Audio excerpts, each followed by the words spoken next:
Those of you that are just now watching our series, quick recap, Billy Oliver and I had loaded up my KTM 500 EXCF and his KTM 890 Adventure in the back of my Tundra and drove to the Great Plains Bunkhouse in western Oklahoma. Along the way, we picked up my 83-year-old father-in-law, Jerry Fleming, who was going to serve as our support truck driver. This video starts out on day 5 of our western half of the Trans-America Trail Adventure.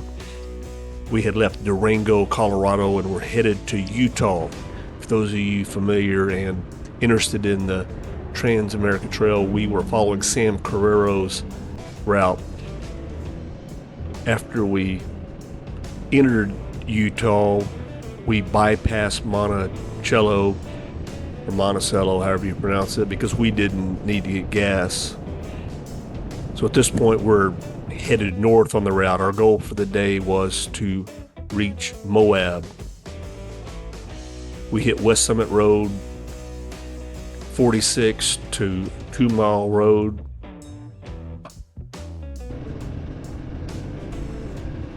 Ended up in the Monte La Salle National Forest. Went down Dark Canyon Road into the La Salle Mountains.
Got to Geyser Pass Road and rode at least near Geyser Pass. I'm pretty sure that's it up ahead. Just some spectacular scenery. It was a beautiful day. Be back in a minute.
We finally reached Sand Flats Road. This would take us all the way into Moab. This was just awesome scenery. Really enjoyed Sand Flats Road, and it did go on for quite a ways.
Once we got into Moab, it was time for an oil change. It was very, very warm that day. I don't remember exactly what the temperature was, but it was in the 90s. And I called the guys at Mad Bro, see if they would mind changing my oil and filter, just because I didn't feel like doing it again. So they actually stayed late for us and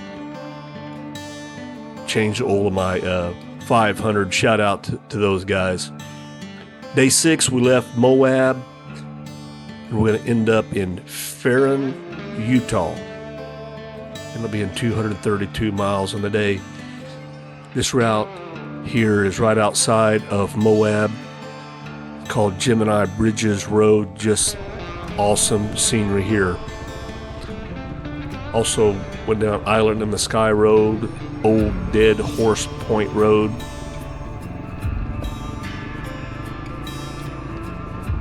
Once we got down this trail about another 5 miles, all of a sudden my rear wheel locked up.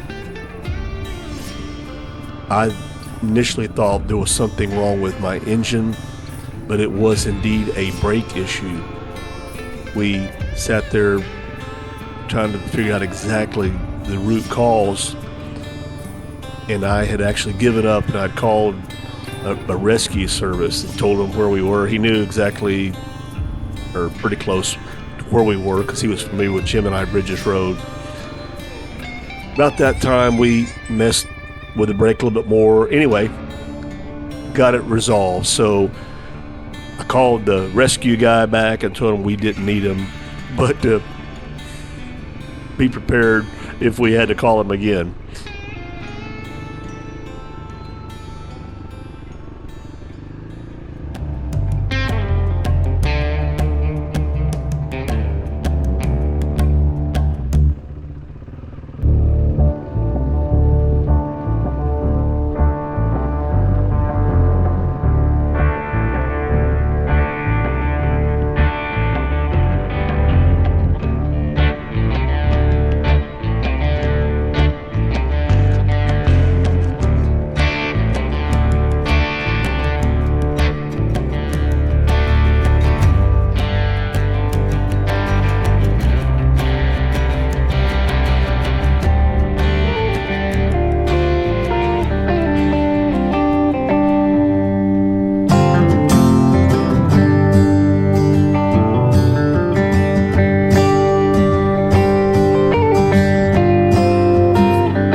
Made it to Green River, Utah, and we filled up with gas there. Green River is right on Interstate 70. From that point, if you're familiar with the Trans-America Trail and the route, you then do a huge U-shaped route into the San Rafael wilderness. It's actually called Lower San Rafael Road. I seriously had a little bit of anxiety when we got about 30-40 miles down this road. Like I said, I think it was every bit of 80 miles, this U-shaped route. We did not see one human, one car, one motorcycle, not one living creature on this route. And we were in the middle of nowhere. When we crossed back over Interstate 70 onto Buckhorn Draw Road, this is actually part of the old Spanish Trail. We stopped here at the Buckhorn Wash pictograph panel.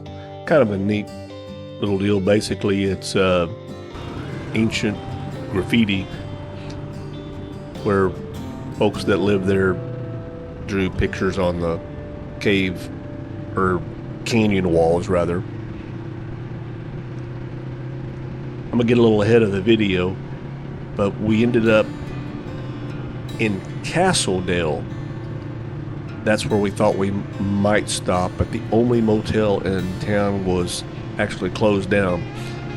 We met a man and a woman from Switzerland who were riding Harleys and spoke very little English, but I understood that they had planned on staying at that motel and were wondering what they were going to do. Anyway, we took a detour down to Farron, Utah, ended up finding some neat little cabins there in Farron.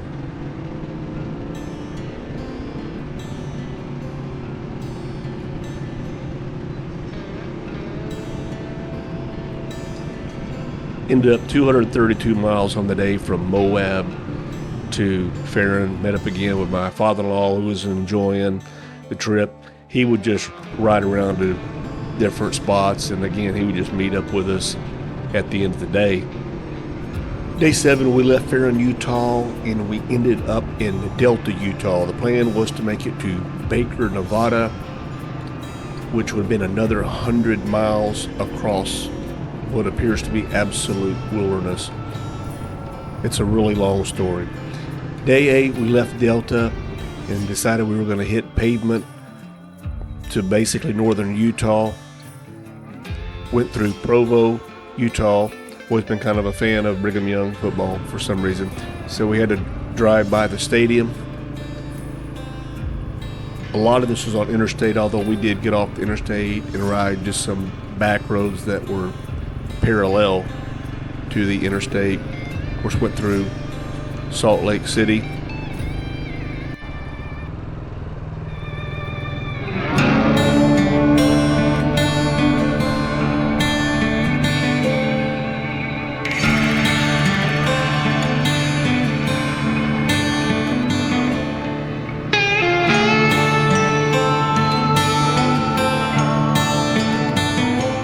We got to Tremonton, Utah, and we got back on the official Trans-America Trail route and some great gravel roads.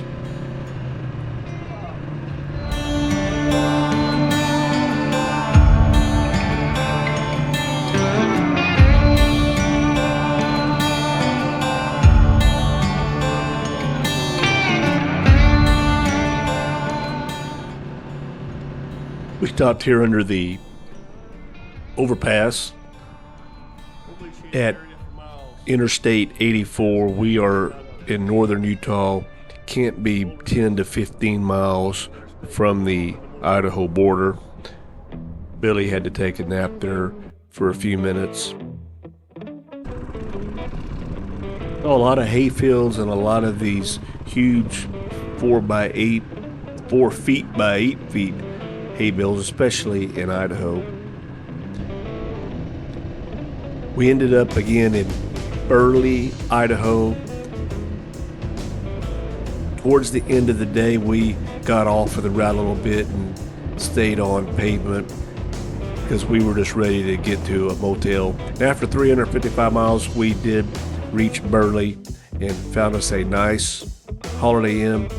Also had the largest pizza I have ever seen there. Tomorrow we head further in Idaho. Thanks for riding along.